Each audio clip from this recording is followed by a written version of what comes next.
Today's shiur begins in the middle of the Amud, a little bit less than halfway down if you like to count lines, 21 lines from the top. You'll notice immediately a diamond shape on the side of the Gemara. You'll notice under our mivneh, our structural note, the diamond is featured, and we've written shtei she'elos be'inyan bia rishona, two questions that the Gemara raises regarding the first act of intimacy. This issue of the first act of intimacy is something that we've alluded to in our previous shiurim, and the Gemara will dwell on that. Under the topic heading, the Nosei, Besulo Niseis B'Revi, our Mishnah at the beginning of the Perek, the beginning of the Masechta, declared that the virgin girl she is to get married, to consummate the marriage on a Wednesday. We're, of course, speaking about the second stage, the completion of the marriage, the stages of marriage, which began with the Kiddushin, that in the time of the Mishnah and the Gemara usually took place several months before the consummation.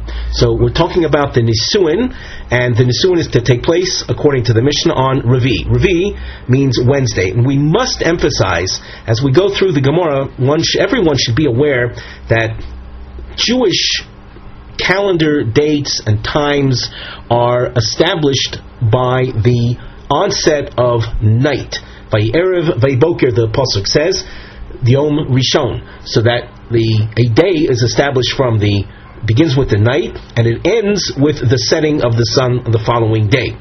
So when we speak about a marriage on Wednesday, take into consideration that very well can include Tuesday night, which essentially is the beginning of Wednesday. So our topic heading continues. The besula that niseis b'revi mosahi nivelis. Nisuin is the ritual of walking under a canopy. The bride and groom stand there under a canopy, and then following that, the couple engage in intimacy. When does the intimacy take place? Do we say b'revi, that they will cohabit on Wednesday? Now, Revi would mean, for our purposes, in all likelihood, Tuesday night. In other words, they enter the marriage canopy Tuesday night, and at that point they cohabit. And if that's the case, and we do not worry about the groom cooling off. Of course, if you've learned the previous dapim together with us, you will have noted that the establishment of Wednesday marriage is so that the next day, on Thursday, when the court sits in session, if he, the husband, has any qualms, any gripes, any claims against his bride that she is not a besula, he will go to the court. What we are interested in is having the intimacy in proximity, time-wise, of the court session. If we say that the intimacy is on Revi'i, following the Nisuin, which is on Revi'i, and we're assuming in our discussion that we're talking about that time period defined by the Wednesday of the week, if that's the case, there is a number of hours, a good few hours, between that intimacy, if it were to take place on Revi, and the court sitting in session during the daytime hours of Chamishi, of Thursday. Since there is this gap in time of a number of hours between the intimacy which would have taken place sometime during Wednesday and the court session on Thursday, apparently we're not worried that he might cool off upon his discovery that she is not really a virgin as he thought. The other possibility is that the chuppah takes place on Wednesday, and b'chamishi, the bia rishona, the first act of intimacy, is on Thursday. Thursday would mean what we term Wednesday night.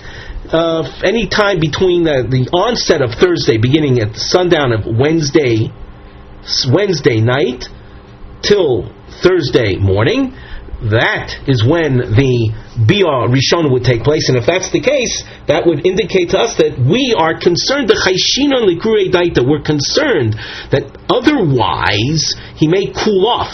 And we don't want him to cool off. If he finds her to be a non-virgin, this raises the specter of her having had intimacy with another man after she already was wedded to this man through their kiddushin. And if that be the case, she would be forbidden to continue living with her husband. A married woman that cohabits willingly with another man is forbidden to her husband. So our question here is, are we going to allow or prescribe the first bia as being able to take place on Wednesday, or no, we want it to take place specifically on Thursday, so as to minimize the gap in time between his intimacy with her and possible discovery of her non-virgin status and the time that the court sits in session, namely Thursday morning. Now the Gemara. Ibayalaho. Besula Nisei Spuravi, that of course is what the Mishnah said, that the Nisuin, the marriage canopy ceremony is on Wednesday, Vinivelis Spuravi, and the actual act of intimacy, the first act of intimacy also is on Revi, on Wednesday. We don't worry that he may cool off and forgive her and not show up at Beis Din upon his discovery of her not being a besula, or possibly besula niseis b'ravi v'nivelis b'chamishi, or that the nisuin standing under the marriage canopy is on Wednesday, but the first bia must be after sundown at the conclusion of Wednesday, namely into Thursday, so that we close the gap between the bia rishona and the court session the following morning. The chayshina l'grei daita, because we are concerned that otherwise he may cool off and not press charges. So that if the discovery of her being a basula is very close to the time that the court will actually sit in session, so he'll be irate and he'll go to court without his cooling off. And I know that sometimes we may sound repetitious, but for many, these are very new ideas. We repeat, there would be a potential problem if she is discovered to be a non-basula, raising the possibility that she that she cohabited with another man after she had been miskadeshes, after she had been wedded to this fellow, to her husband, making her forbidden to continue living with her husband. We don't want a couple to continue living in sin. So therefore, our concern with his possible cooling off, which would lead to them continuing to live in sin, if in fact that had happened, that she had cohabited with another man, resulting in, of course, his discovery that she is not a basula. Toshma. So now we have to figure out which one of these two possibilities is the way to go. The triangle that you see is featured on the side under the Mivneh heading. Hadgoshas Bar Kapora. We're highlighting the name Bar Kapora with this triangle.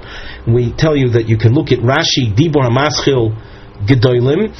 Later on the Omid, the last quarter of the Rashi commentary, you can see that Rashi is structurally sensitive. And we say that if you look in that Rashi, Kebosis L'Simun Zeh, it serves as a basis for our marking off his name.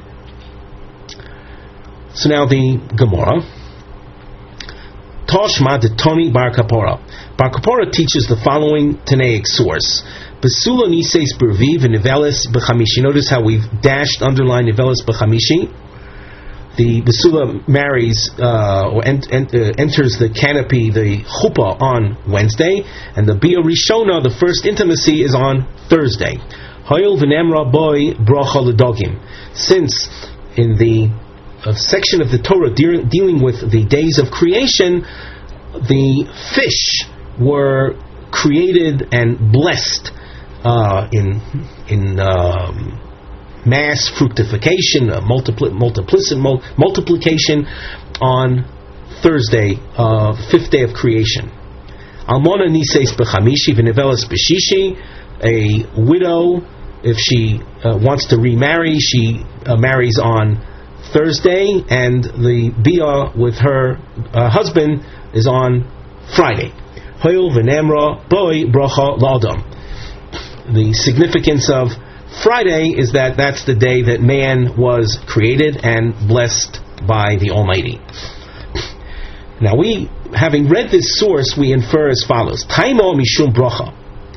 The idea of the couple getting married, or I should say the bia rishona on Thursday, is to benefit from the bracha that is characteristic of Thursday. But as far as the concern of the husband cooling off, that is not on our mind. The Gemara asks, if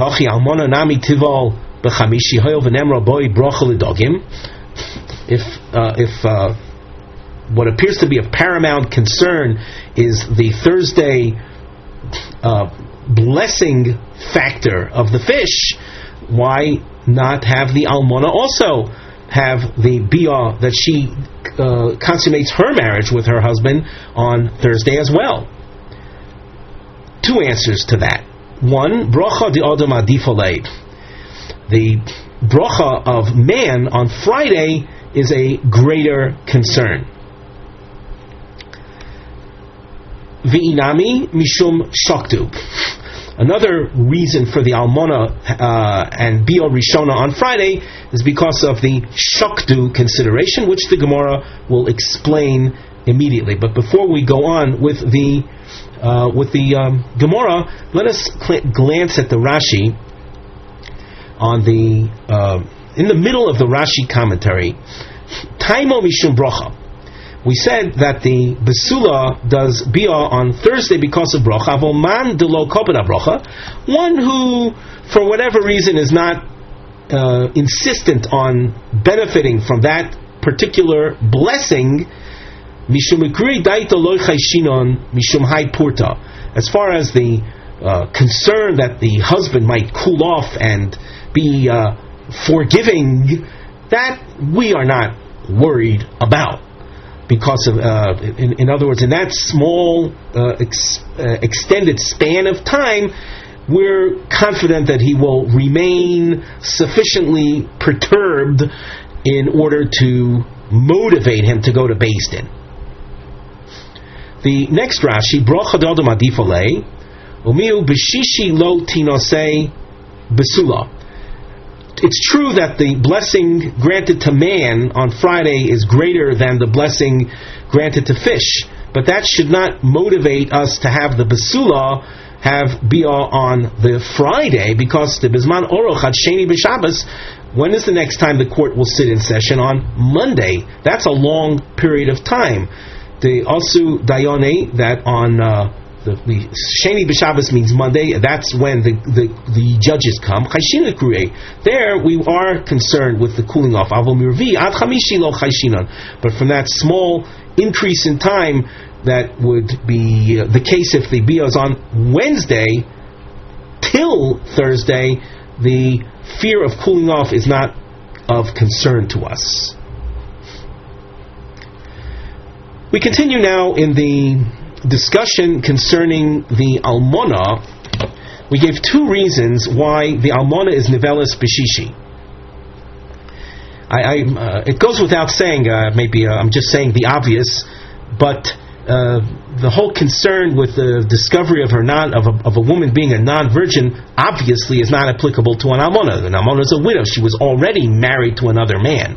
So the issue of the almona and her bia rishon on Friday is as we saw in the source, in order to benefit from the bracha li'adam on the sixth day of creation. On Friday, man was created and he was blessed by the Almighty. So that's one reason. And another reason for the almana not having the Bia Rishona on Thursday, but rather on Friday, is because of shoktu. Now, the word shoktu literally has to do with the diligence of the sages and their attention to a particular matter. We've seen this expression already on Daf Beis and in our previous year as well. Here we go on. What does shoktu refer to in this context? The Sanya. Why is it set up that way that the almana has the chuppah on Thursday and the bia on Friday? If you were to say that she would have the bia on the same day as the chuppah, namely on Thursday, there is a term that you see in Rashi called chibas bia, the adoration, the endearment that is achieved by that initial act of intimacy between this couple. Here we're dealing with a widow and her new husband. That's chibas bia. We can say that a person will take off from work for that day, the day that he experiences the Bia Rishona. Now, with that background in mind, we continue with the source. The source is telling us that if you would have the Bia on the same day as the Chuppah, namely on Thursday, Lamachar, the next day on Friday, Mashkim L'Umanaso, he's going to get up in the morning and go right out to his profession, to his job, to his craft, his umanis. He's going to go out to work. The concept or the practice of a festivity with a widow and her marriage, her marriage to a widower, is a one-day event. So, as Rashi says, if we look together at the Rashi, a little more than about a third of the way up from the bottom, the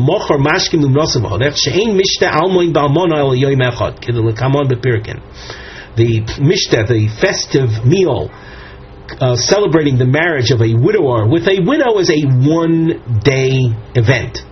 So that if the chuppah with the bia would be on Thursday, so Thursday would be dedicated to the day of festivity, one day. The next day, Friday, he goes out to work. So we read in the Gemara again, L'mochor, mashkin lunoso v'holech lo. Next day, on Friday, if the bia had been on Thursday, the next day he's going to get up in the morning and go out to work and leave his new wife alone. Therefore, Shoktu Chachomim al Takonas B'nos Yisrael, the rabbis in their great sensitivity applied themselves, Shoktu, they applied themselves to this matter for the benefit of the women folk of Israel. Wouldn't it, in the eyes of the Chachomim, they're saying, wouldn't it be nicer for him to rejoice with her for 3 days, 3 continuous days? Chamishi b'Shabbos, Erev Shabbos b'Shabbos. The Thursday, Chamishi b'Shabbos, that's because that's the day of the chuppah. So the day of the chuppah, he will be with her. The Bia, Chibas Bia, that's on Erev Shabbos, that's Shishi. That will be day 2, second day, consecutively.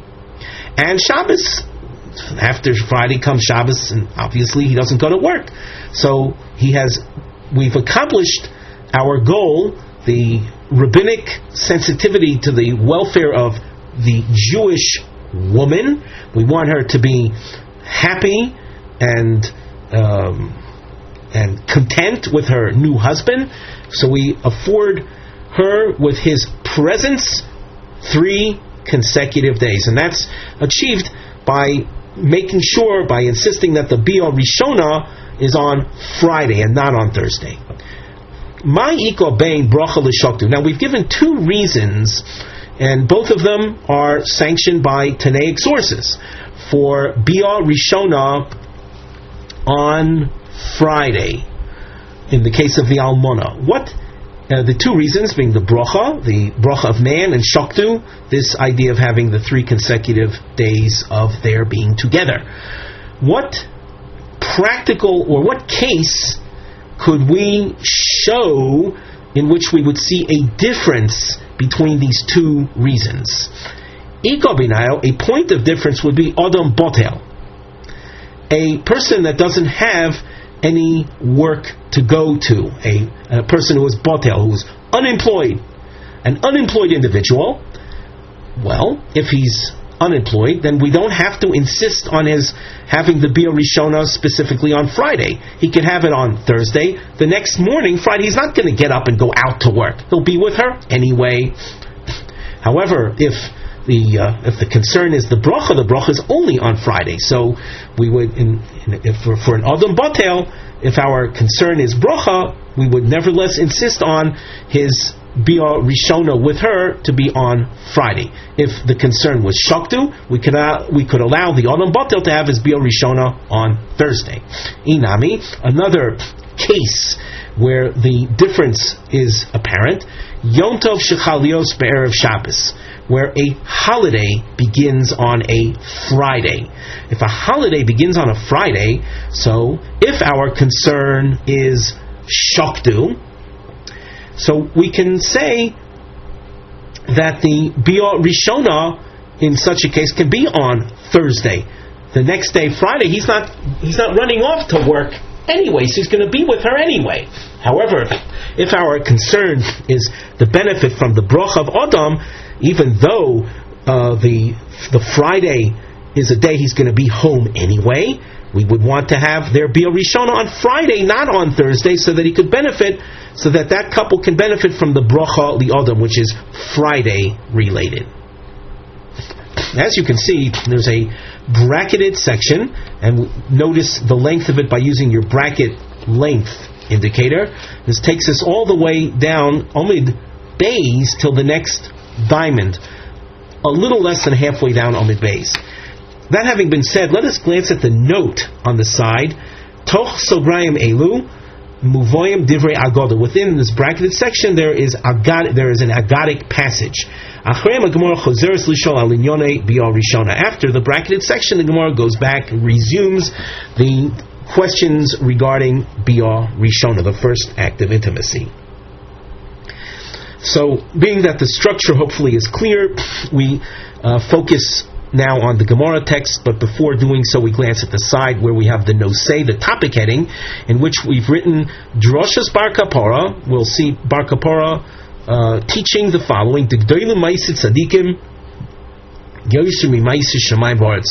greater are the workings of the righteous than the workings of heaven and earth. Now, structurally, you'll notice there is a trapezoid or volcano shape, and under the Mivneh heading, we've indicated this is a ma'akav. The use of this is in order to keep track of a back and forth structure of Gemara. The narrow part facing up represents Divrei Bar Kapora, the Siwalo. It's Bar Kapora's teaching and points that will support him. The inverted volcano shape represents Kushos, will represent challenges. So we'll have a back and forth type discussion. Now the Gemara. Dorash Bar Kapora. Bar Kapora teaches, Gedolim Maiset Tzadikim Yosemi Maiset Shemayim Voretz. Greater are the workings of the righteous than the workings of heaven and earth. Regarding the creation of heaven and earth, the pasuk says, Af Yodi Yasta Eretz Vimini Tipcha Shamayim. Now we've underlined the word Yodi. This is a word meaning my arm established. It says in the pasuk, my arm established the world. The word Yodi appears in the singular. The ilu b'maisa yodem shel tzadikim siv, regarding the workings of the righteous, it says, Mochoim l'shiftecha plato Hashem mikdash Hashem koinenu yodecha. The mikdash Hashem Rashi points out is Maisi Yadei Tzadikimu. The temple of the Almighty is a function of the workings of the righteous. So in describing that, it says Yodecha, the word Yodayim in plural. Heishiv Bavli Echad Reb Chia Shmo. Reb Chia was from Bovel, responds to Bar Kaporov and says Vayabeshes Yodov Yotzoru. In the creation of the world, creation of the dry land, the word, which is something that the Almighty created, you see the word Yodov in the plural form, so that you can't say that the Maisit Tzadikim is greater because of the plural form of Yad, where you see in the case of Shamayim's workings also the plural form. So Bar Kapara will answer Yodo Ksiv. It's true that we would read the word Yodov, but in the traditional text it's written without the second Yud, so that the writing appears to be in the singular, Yodo.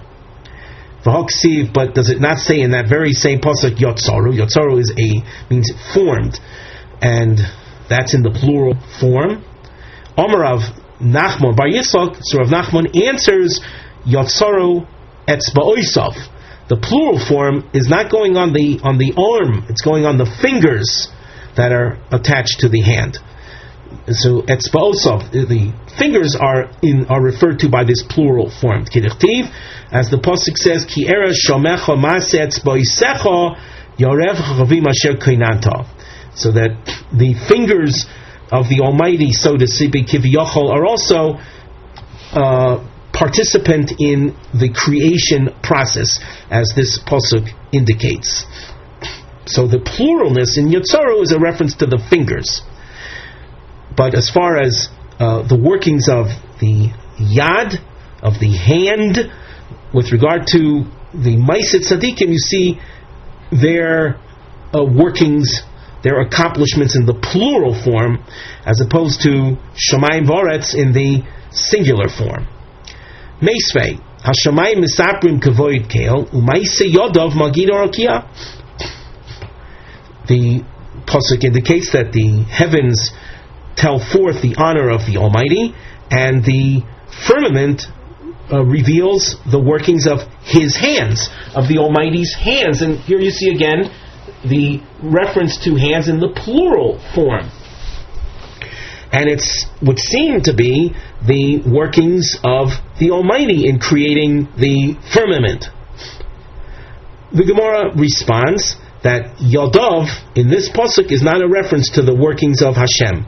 Hachi ka'omar, ma'isi yadeim shel tzadikim mi magid, the workings, the accomplishments of the tzadikim, who reveals that?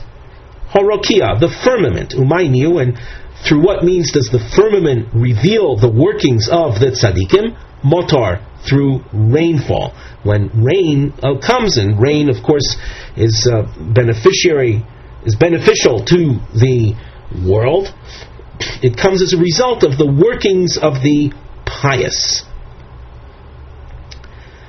Dorash Bar Kapora, again another drush of his, and hence you can see the triangle. My dictiv v'yosei tia l'cho al azeinecha. The pasuk has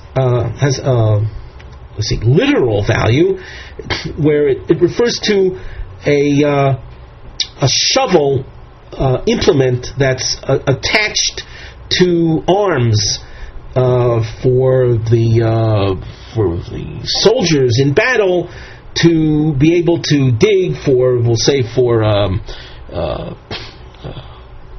purposes of personal hygiene and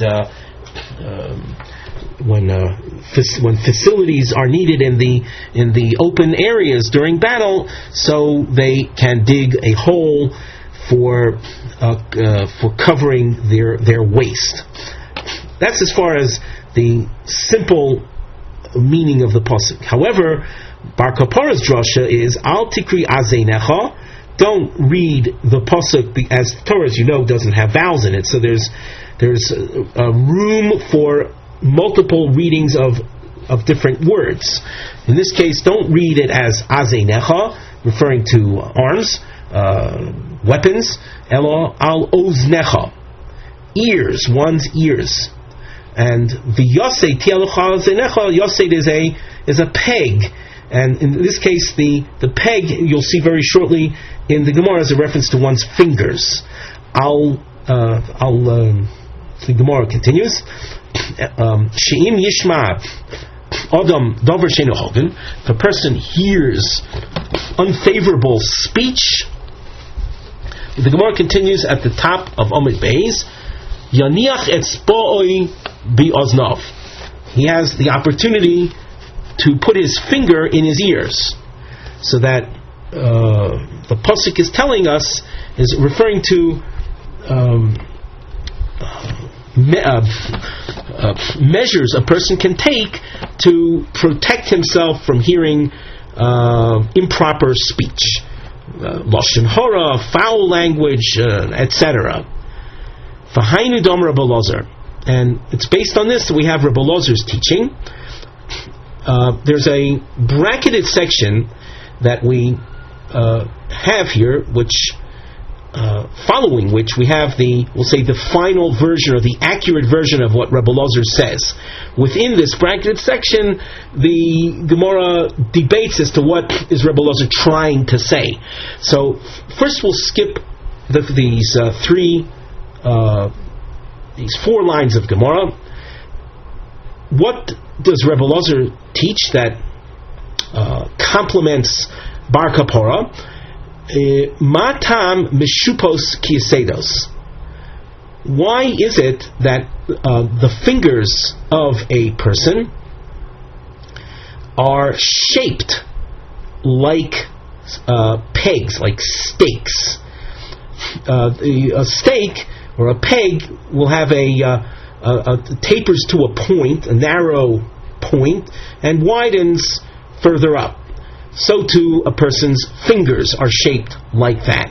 So he asks, why do fingers have a shape that is similar to a yosei, to a stake or a peg? If a person feels he's going to hear something that's not proper, he can put his fingers into his ears. Now, let's go over the bracketed section, where Rav Ozer says, Mipnei, we're on the second line from the top, Mipnei ma etzboisav shodam doimois liyasedos. Why is it that a person's fingers are similar to pegs? So the Gemara asks, my taima, meaning in this here you can't translate the Gemara. Rashi is very careful to explain with a klomar word, which whenever you see klomar in Rashi, you are put on notice that we're not translating the Gemara text, but which we have to explain it. So the Gemara's question here is, my time is, in what respect do you mean that the person's fingers are like pegs? If Rav Ozer is asking, why are a person's fingers, mechalka means separated from one another. Imagine amongst other creatures you have, let's say, webbed-footed creatures, where the fingers are not separated, or even paws of many animals have just little toes, but basically it's one, or the hoofs of creatures, the feet of many animals. A camel, a donkey doesn't have fingers, separate fingers, but human beings have separate fingers. So this idea of separateness is what the Gemara means when it says mechalkan. So if Rav Ozer is asking, why is it that a person's fingers are mechalkan, are separate digits, that's not a question. That's well known. Kol chado v'chado lemilse avida. Each finger has a halachic role to fulfill. Diomamar, as it has been taught elsewhere, Zu Zeres, Zu Kamitza, Zu Amo, Zu Etzba, Zu Gudal. Each finger has a name and as such has a separate function. What we call the small finger, the pinky, the Zeres, that is used in measuring the breastplate of the Kohen Gadol. Zu Kamitza, the fourth finger, that finger is the last finger closed upon one's hand when forming a handful for meal offering purposes. We won't elaborate more on that other than just saying that it's used in the filling of one's hand for meal offering purposes. Zu Amo, the middle finger, is a finger that figures in the measuring of an amo when you have to measure that particular dimension. And Zu Etzba, the second finger, the pointer finger, that's used for blood applications on the Mizbeach. And Zu Gudal, the thumb, that is used, or that figures in blood in applications that are relevant to a mitzorah. So as far as why does man have fingers that are separate from one another, we just explained each finger has a particular role to play somewhere in halacha. So Rebbe Ozer wouldn't be asking about that. That's not the aspect of fingers that Rebbe Ozer is asking about. Rather, Rebbe Ozer is asking about the shape of fingers. Why is it that they taper to a point? If a person is suspicious that he may hear something that's improper, this gives him the shape of the finger, enables him to put his finger in his ear to prevent him from hearing that which is undesirable. Tana debei Rabbi Shmuel. From the yeshiva of Rabbi Shmuel, we have the following Tanaic teaching: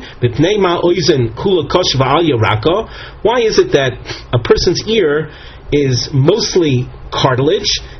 Kosha means it's hard material, and the aliyah, the ear lobe, is raka, is soft. It doesn't have cartilage in it. She'im yishma adam davar sheinu hagun. If a person feels he may be hearing something unfit, yachuf aliyah l'socha. Here we have another defense mechanism. He can fold his earlobe into his ear by virtue of it being soft. I want to share with you just a personal thought on this Gemara, and it has to do with the general realm of Lashon Hara, borrowing from ideas that one sees elsewhere in the Shas. As far as the speaking of Lashon Hara, we know that man has a strong tendency to fail in restraining himself from Lashon Hara, speaking ill of other people. And of course there's much more to say. There are entire volumes dedicated to this particular topic, but in general it has to do with ill speech. And we are taught that it's such a problem for man that God had to create two defenses against it, and that is one's teeth. He can clench his teeth, and he has lips. The tongue being so dangerous, it needs to have two fences against it: the teeth and the lips. So what struck me is that part of the isur of Lashon Hara is not only speaking, being proactive, but also the passive participant, the listener of Lashon Hara, is also guilty. One is not to listen, one is not to accept through listening Lashon Hara. And interestingly, we find in this Gemara, just like the mouth has two fences, we provide for the ears likewise two defenses, and they are the fingers and the earlobe. The Gemara continues, Tonu Rabbanon, Al Yashmiya Adam Oznov Devorim Betelim. A person should not allow himself to hear worthless, empty speech.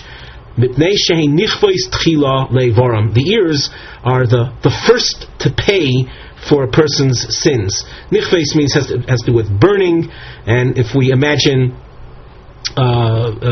purgatory as a place of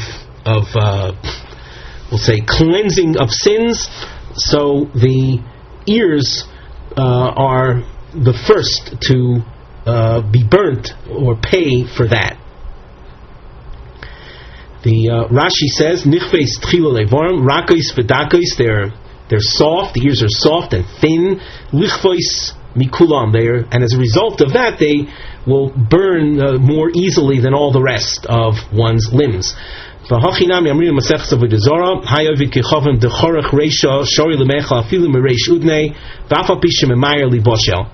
Rashi is referring to dinim, laws regarding bishul akum, and a reference is made here to the ear being the part of an animal that it will roast most quickly. Before we continue in the Gemara, we glance at the side where we have a nosei klali, a general topic heading. We indicate this goes till Daf Zayin Amud Aleph, and we note Bia Rishona B'Shabbos. We're going to deal with the first act of intimacy if it were to take place on Shabbos. Under our Nosei Mivneh heading, we have Roman numerals 1 and 2. So if you see on the page, sometimes it's helpful to see ahead of time, just structurally note where these numbers appear. Roman numerals 1 and 2. They represent Shnei L'shoinais, two versions, Bebirur HaShe'ela, regarding clarifying the question, Imuter Livo B'Yarishona B'Shabbos, is it allowed to have the first act of intimacy, we can refer to it as penetration, on Shabbos? Again, we're dealing with a girl who has never experienced intimacy. She's called a basula, she's a virgin, and in general, we have to imagine her to be rather young. We're talking about a girl who is a little over 12 years old, a nara. There's a term that you find in halacha, she's called a bogeres. She gets older. Bogeres is an age of 12 and a half and up. And as a girl gets older, so that part of her anatomy, we'll say the opening in that section of the female, the opening expands, or if you will, the basulim, the membrane or tissue matter that generally is considered sealing that particular opening, it contracts. It contracts, and therefore a natural opening is formed. So when we concern ourselves with Bia Rishona B'Shabbos, it's most prominent when you're dealing with a girl that is, we'll say, on the younger side. So, is it mutter to do Bia Rishona on Shabbos? There is this problem of the first act of penetration results in a blood flow. Mechashash asiyas chabura, we have written on the side.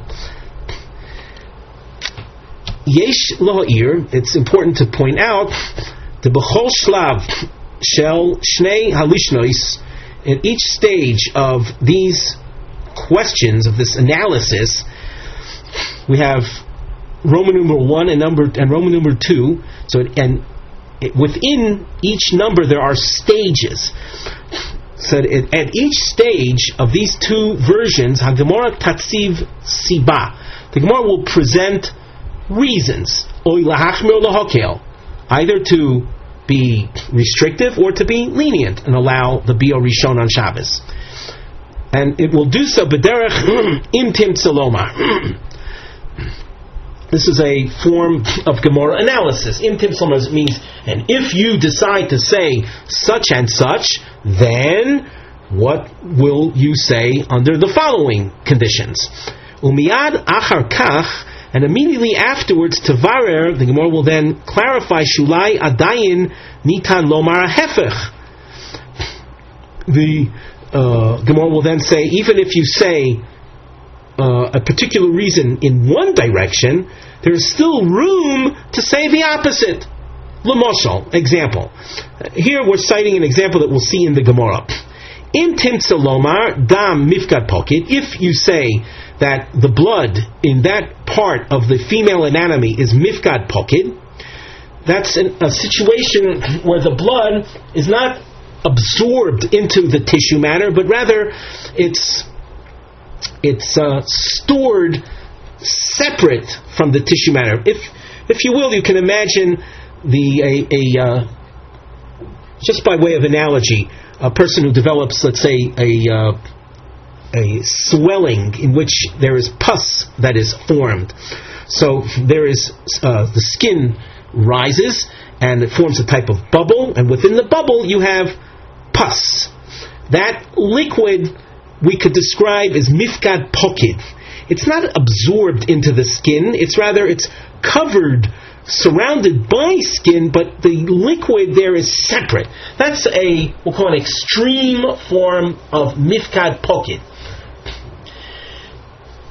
Releasing liquid from that situation of mifkad pokid, releasing that, and in this case we'll speak about blood, releasing it from that situation is reason for leniency. That's not the classic case of chabura on Shabbos. Classic case of chabura on Shabbos is creating a wound from which blood flows out of one's flesh where it had been absorbed in the flesh. If you will, if a person simply makes a simple cut into one's skin, the blood that flows out it's flowing from a situation of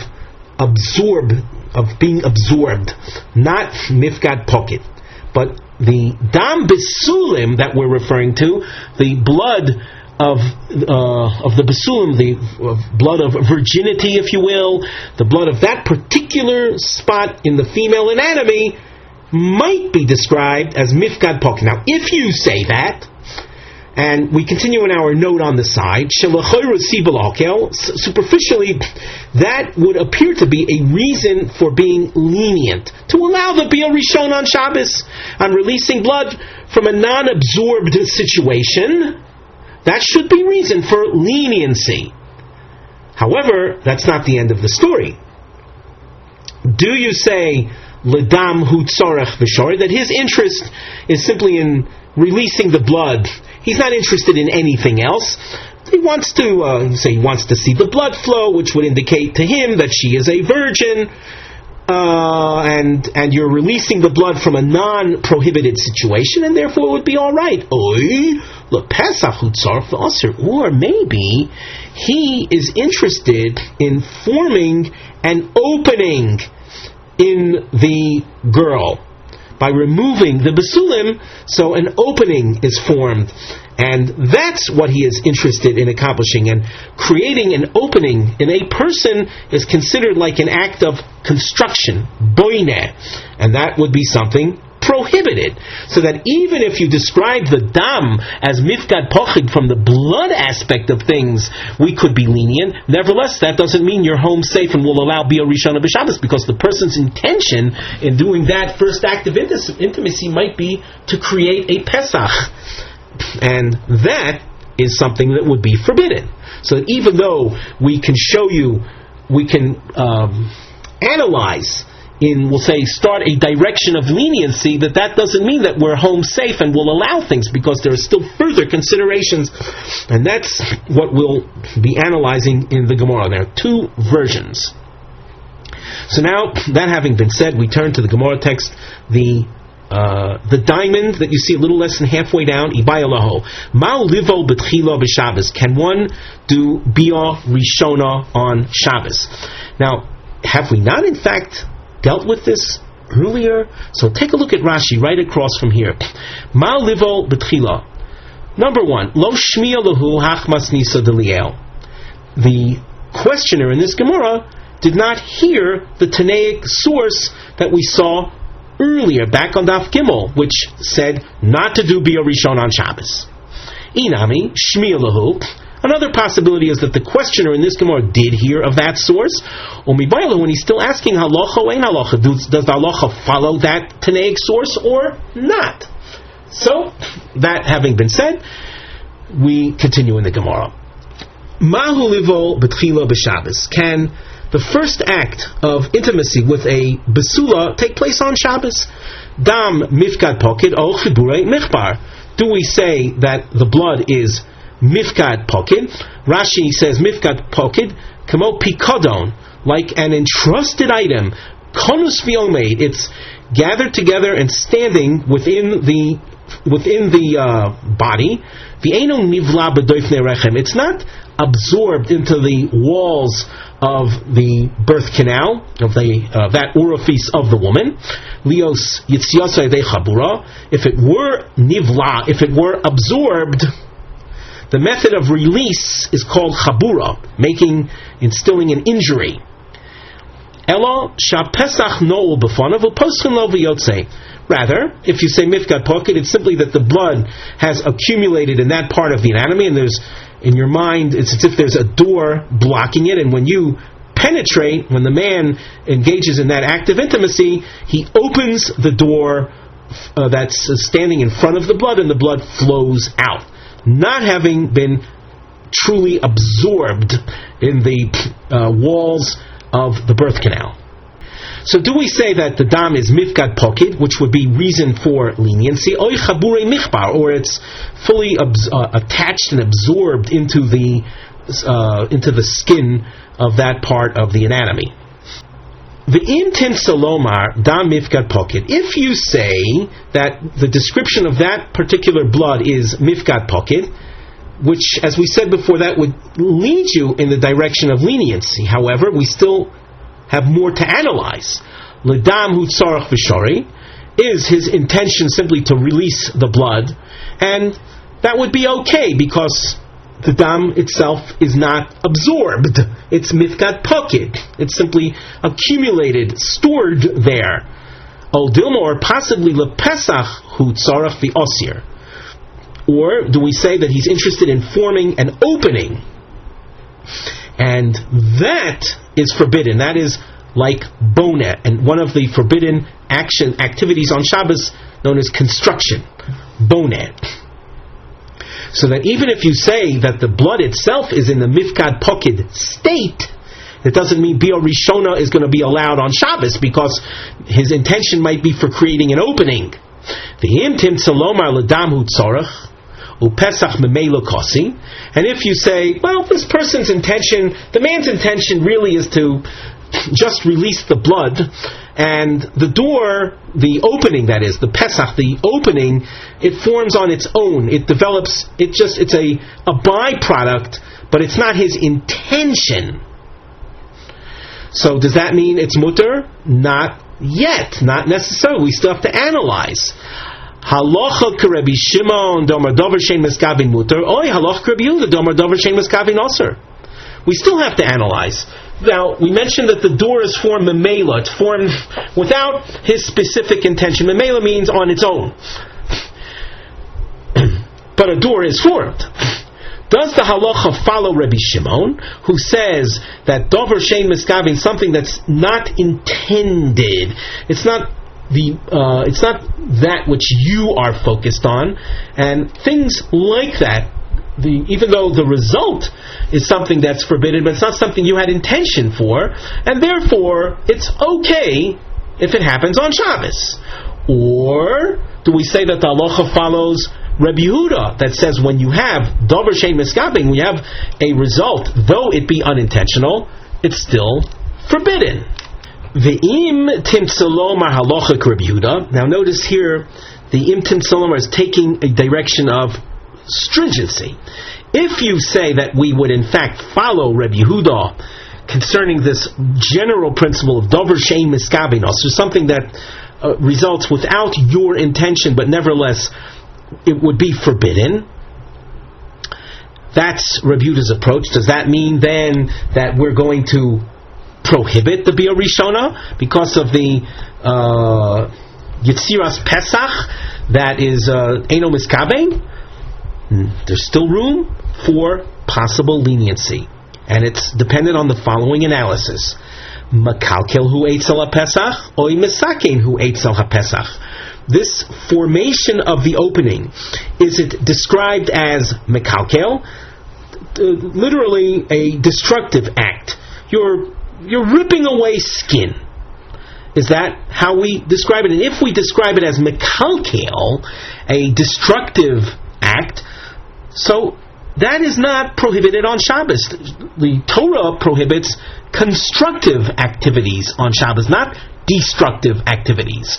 So if you say that the Pesach formation is a result of mekalkel, even if you rule like Rabbi Yehuda in general, Dover Sheina Miskavin Ozer, that's when the Dover Sheina Miskavin, that's when the unintentional result is something that's described as a constructive act, not when the result is something destructive, like the forming of this opening through the ripping away of the skin, or possibly Mesakin hu eitzel Pesach. It might be described as something constructive, that he's constructing an opening. And if that be the case, it would be prohibited. Again, if you just follow backwards, why would it be prohibited? Because we would be following Rabbi Yehuda, who says Dover Shein Miskavin is Ozer. So that is the end of the analysis. We're not telling you at this point what you're allowed to do, but we're leading you from the beginning of Roman numeral number 1, we're leading you in a certain path to show how one could reach conclusions. And if you were to stick to this particular path and end at that point, so you would end up having the issue in your mind that even though we paskin, we might follow Rabbi Yehuda that Dover Shein Miskavin is Ozer, does that mean that Biur Rishona is still prohibited? Unresolved at this point. It depends. Do you describe it as mekalkel or misakein? If you describe it as mekalkel, it would be allowed. If you describe the formation of the opening as misakein, it would be prohibited. Ika the Amri, a second approach. At the first approach, you can see where the dashed underlining appeared above. It introduced the analysis of Dam Mifkat Pokit. Ika the Amri, others say the Imtim Salom Dam Chibure Michbar. If you describe the blood as absorbed and its release is through chabura, through creating an injury, not just releasing a door in front of the blood, removing skin, allowing stored up blood to flow out, that would be okay.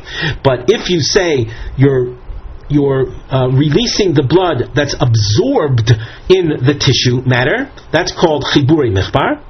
Does that mean that Biur Rishon on Shabbos would be definitely Ozer? No, we have to analyze further. L'dam hu tzorech v'Ozer is his intention to release the blood, and that would be a problem here because the blood is described according to this path of analysis in a previously absorbed state. Oy dilma lanos atzmo hu tzorech v'shori. Or do we say that the person who's engaging in this act of intimacy, he's not concerned, he's not thinking about the blood release, he's concerned with his own deriving of pleasure. And if you say in this particular direction that he's interested in his own pleasure and the blood flow happens on its own, that's not what he was focusing on, that's not what he was concentrating on or intending. Still, we have to analyze halacha Rabbi Yehuda or halacha Rabbi Shimon. Does the halacha follow Rabbi Yehuda that says Dover Sheino Miskavein is Ozer? Something that, though unintentional, it still is prohibited. And here the blood flow was unintentional because we're describing him as lahanos atzmo. But that doesn't necessarily mean it's mutter, because we might rule like Rabbi Yehuda on these matters, and something that was unintentional is still forbidden. Or do we follow Rabbi Shimon that says davar she'ein miskavein is mutter? And if you follow Rabbi Yehuda, which leads us to think that it will be prohibited, but that is not the end of the story. There's still more to analyze. Mekalkel b'chabura, mesakein b'chabura. In the creation of this wound, do we describe this as an act of destruction or an act of construction? If you described it as mekalkel, so that would be reason for leniency. Even though Rabbi Yehuda is restrictive when it comes to davar she'ein miskavein, that's if the davar she'ein miskavein, that's only if that which was unintended is of a constructive nature, not if the result is of a destructive nature. And if you describe this chabura as mekalkel, which up till this moment we thought is reason for leniency, does that mean we're going to allow Biur Rishona on Shabbos? We still have more to analyze. B'mekalkel halacha k'Rabbi Yehuda, with regard to destructive acts in the realm of Chabura, do we follow Rabbi Yehuda, which we might say ironically is reason for leniency, because up till now we've presented Rabbi Yehuda as an opinion representing stringency, but not here. Within the analysis mekalkel, do we say that regarding mekalkel, within the context of Chabura, we rule like Rabbi Yehuda, and then it would be allowed? We continue at the top of Daf Vav Amud Aleph, first line, Oy halacha k'Rabbi Shimon. Or do we follow, again this is ironic, because Rabbi Shimon up till now has been the position of leniency when it comes to davar she'ein miskavein, however, not with regard to mekalkel. Mekalkel b'chabura, according to Rabbi Shimon, is something that is forbidden. That even though it's a destructive activity, but with regard to destructive bruising, Rabbi Shimon holds it is forbidden. So, as we said earlier, we come to this point, and we are still left at a crossroads. Are we going to allow Biur Rishona on Shabbos or not? As the Gemara continues, you will see different opinions in how to rule on a practical basis. Though we are in a Daf Yomi context, but since we're in the middle of a discussion, it would be more beneficial for us to spill over, and we'll, Mirza Shem, be learning down most of this Omid. So on the side of the Gemara, you notice there's a Nosei Mivneh heading. We have a house form, and here we feature the explanation of that. De'ois, these represent opinions.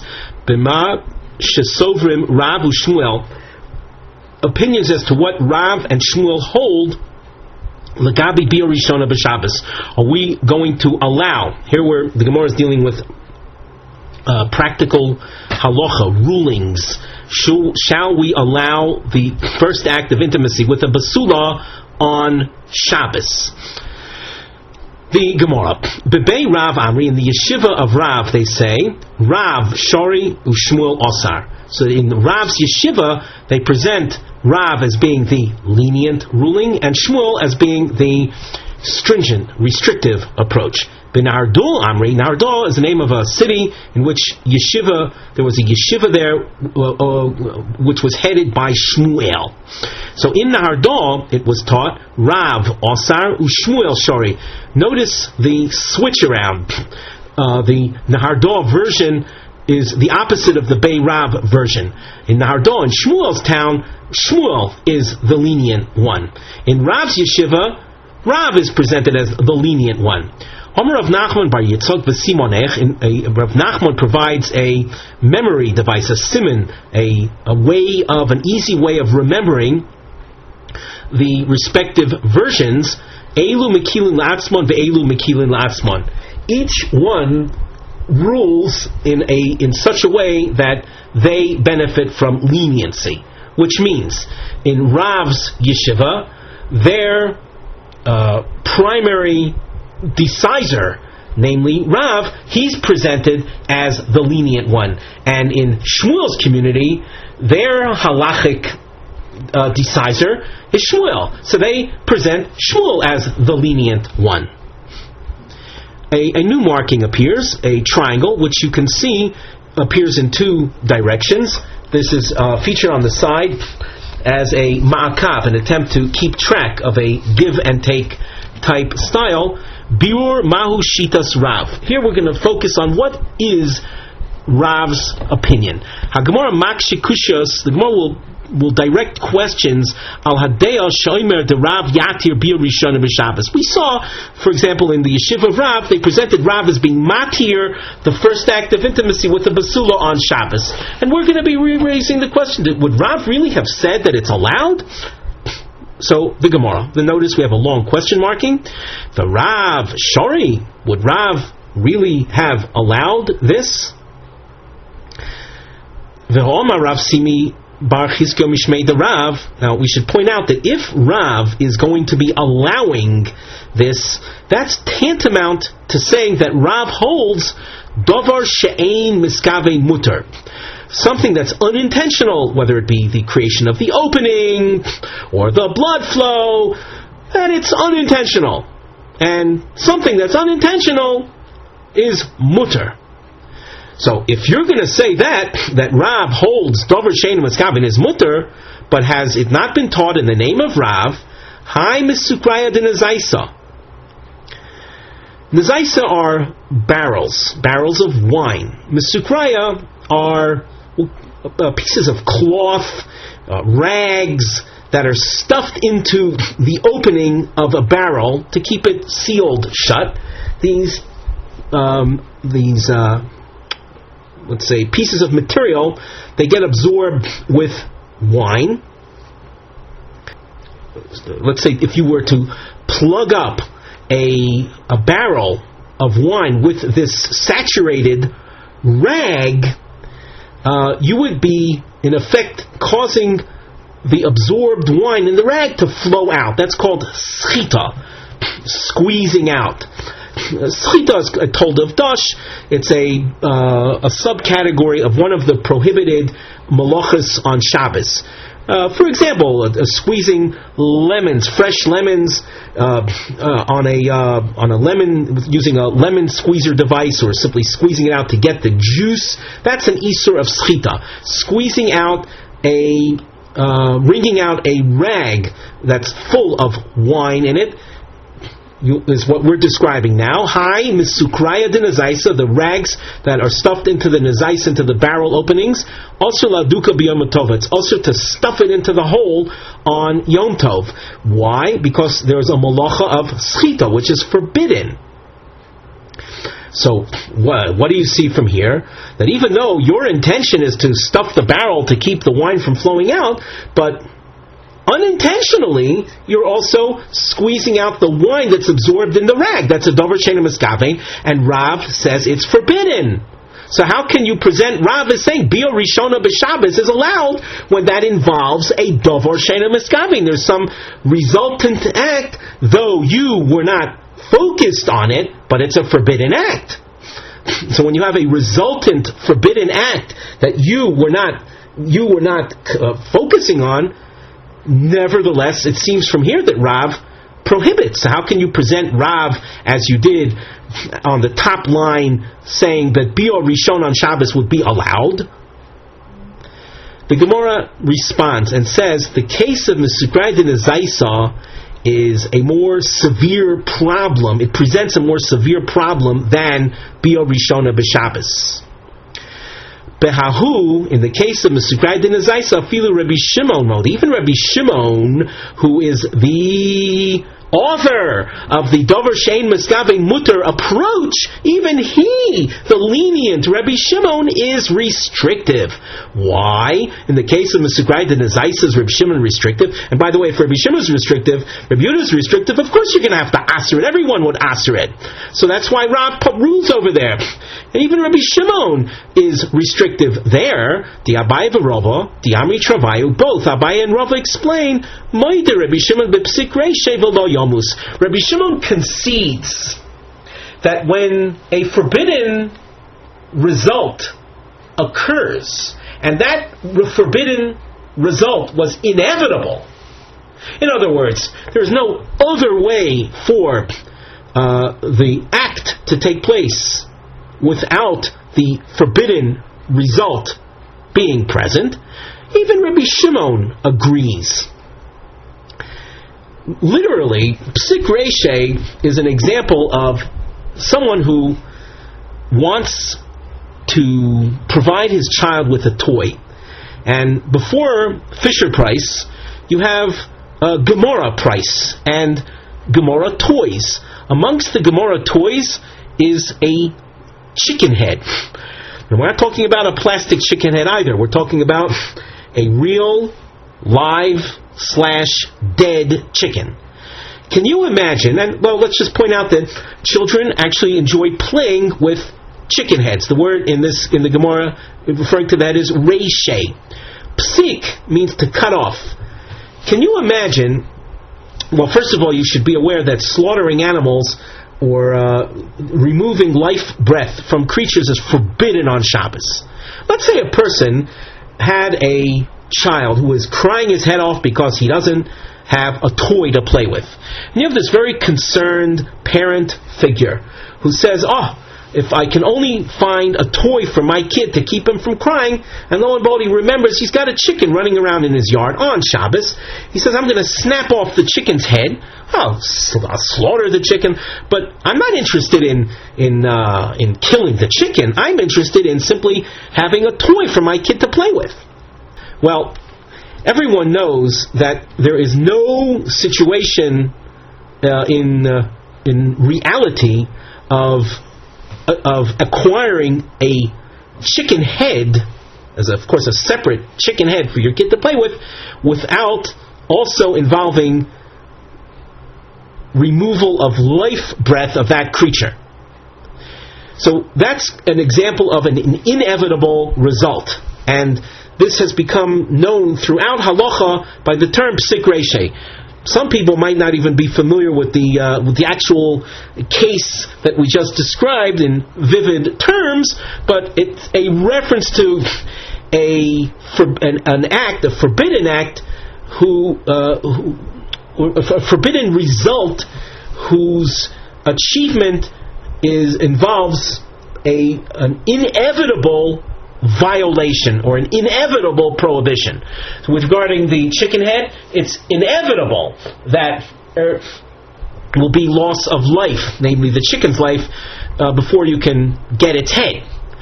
Things like that, even though your intention was not removal of life breath, your intention was to have a chicken head toy for your kid. Rabbi Shimon concedes that is forbidden. This, by the way, is in contrast to Bia Rishona on Shabbos.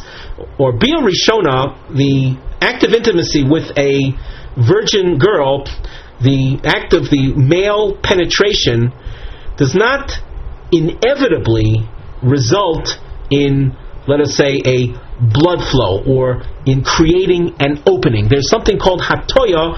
Hatoya literally has to do with tilting, or we'll say a form of penetration where, because of the man's positioning of himself when he is conducting the act of intimacy, he can actually fulfill the act of intimacy without resulting in a prohibited result. That's called hatoya. So therefore, you can have someone like Rav who will rule that Bia Rishona on Shabbos is mutter, while at the same time holding that Mesukrai D'Nezaisa Sula Duka B'Yom Tova Why? Because Mesukrai Dinazaisa, the act of Shlita there is inevitable, whereas the prohibited aspect of Bia Rishona is not something that's inevitable. And why is it not inevitable? Because of what we call hatoya, the way the man positions himself during that initial act of intimacy. So just to read the last phrase of the Gemara again, we said that the case of Mesukrai Dinazaisa and Rav's stringency is different because even Rabbi Shimon is moeded b'psik reisha v'lo yomus, someone who removes a chicken head and expects the chicken not to die. That's ridiculous. And since the chicken inevitably is going to die, that act is forbidden. As opposed to the act of Bia Rishon on Shabbos, there the forbidden result is not something that we would describe as inevitable. Gemara asks, Omar Rav Chia bar Ashi Omar Rav Halacha K'Reb Yehuda. And here we've underlined, this is the key thing for us to recognize, that Rav rules like Reb Yehuda, that a Dover Shein Miskavein, a forbidden result, though you did not have intention for it, Rav rules like Reb Yehuda, which is the opinion of stringency. Rav Chonan Barami Omar Halacha Omar Shmuel Halacha K'Rabbi Shimon. We don't have to emphasize Rav Chonan that because we're right now focusing on Rav's opinion. So Rav is presented as being restrictive with regard to Dover Shein Miskavein. So how can he be someone that allows Bia Rishona on Shabbos? Here we have a bracketed section. If we skip the brackets, you'll notice the Gemara goes to the answer Li'olam Rav Kerbudas Virle, and the Gemara then deals with how can Rav paskin like Rebbe Yehuda, and on the other hand allow Bia Rishona. In the brackets, there's a second version, the only difference being in terms of names. So there's nothing really that should be confusing here other than just take note of the difference in the name presentation. Rav Chia, so we're reading the bracketed section. Rav Chia bar Ovin Masni Law below Gavri. Rav Chia's version introduces Rav and Shmuel without preceding names. In version 1, you can see Rav Chia bar Ashi introduced Rav. Here you don't have someone introducing Rav. Simply Rav Omar Halacha K'Rabbi Yehuda, Ushmuel Omar Halacha K'Rabbi Shimon. But again, we underline the main point, that Rav rules like Rabbi Yehuda, and ruling like Rabbi Yehuda would be restrictive. You're saying in effect, Dover Shein Miskavein is Ozer, even though you didn't have any intention for the forbidden result. It nevertheless, since a forbidden result could take place, we cannot allow, and therefore, how can we present Rav as we did on the first line of the Gemara in the name of the Bei Rav as saying Bia Rishon on Shabbos is mutter? The Gemara answers, Li'olam Rav K'Rabbi Yehuda Svirule. Rav does hold like Rabbi Yehuda that Dover She'ein Miskavein is Ozer, and still Bia Rishona b'Shabbos is mutter. How do we accomplish that? Lahach Lishna Domadam Mifkad Pokid, according to analysis of Roman numeral number 1 that we saw back on Daf Hey.